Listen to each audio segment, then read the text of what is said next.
Answering Cuba's distress signal, help arriving in Havana today in the form of 2 Mexican naval ships loaded with aid.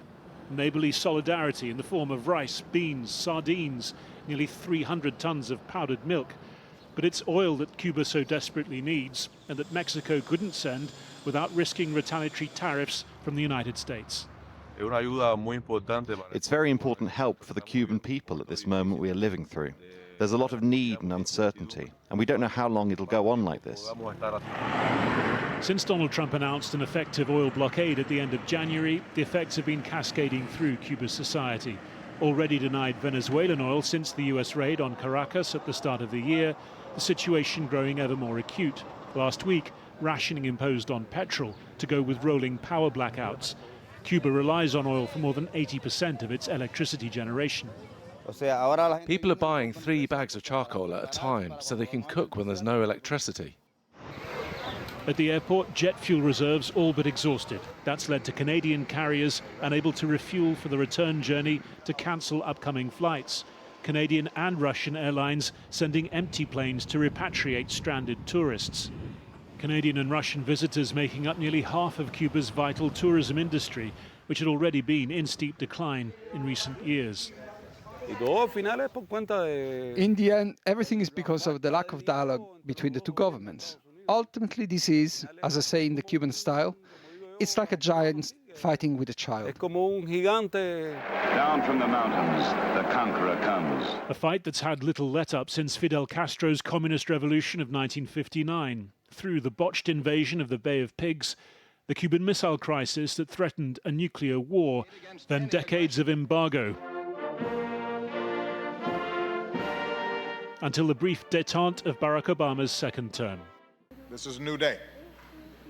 Es un nuevo día.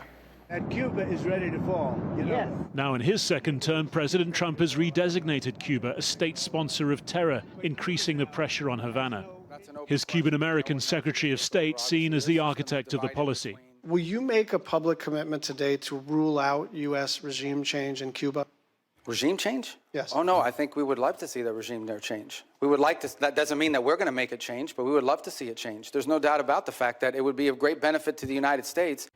Cuba's President Miguel Diaz-Canel says he's ready for talks without U.S. pressure or preconditions. Mexico, China, Russia, all calling for resolution through dialogue. Reports in Moscow, too, that it is preparing to defy Washington by sending oil to its friends in Cuba. The Kremlin spokesman not denying that, and noting the relative lack of US-Russian trade right now that could be affected by US tariffs. Well, earlier I spoke to Francisco Pichon, who's the UN's resident coordinator in Cuba.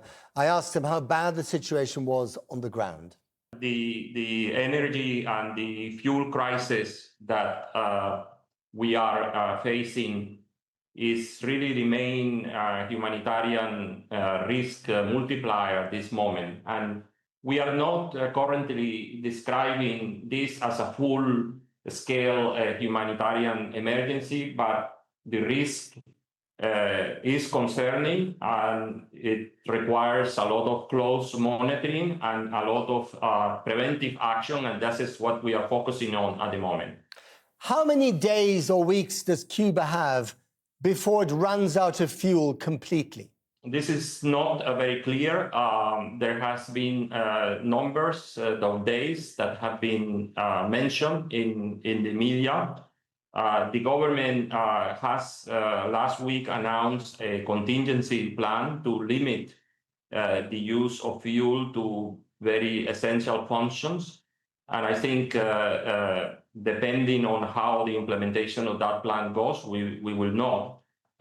This energy and this fuel crisis is becoming a systemic issue in the sense that energy underpins health services, water systems, food distribution. We are experiencing then the effects cascade across essential services.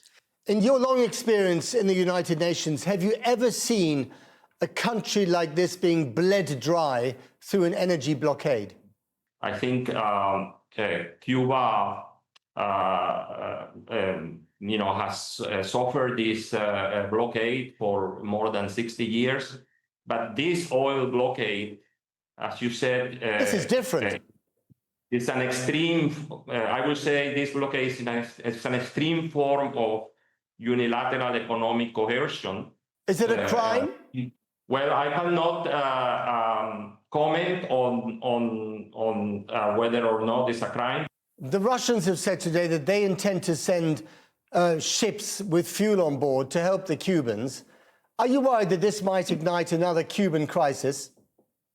I am sorry, I cannot comment on these questions. Our focus is really on the humanitarian needs. Sure.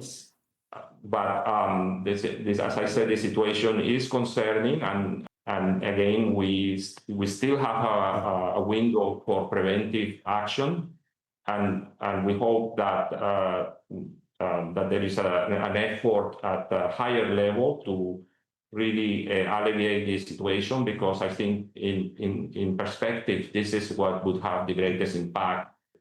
Okay, Francesco Pichon, thank you very much indeed. Thank you for your interest.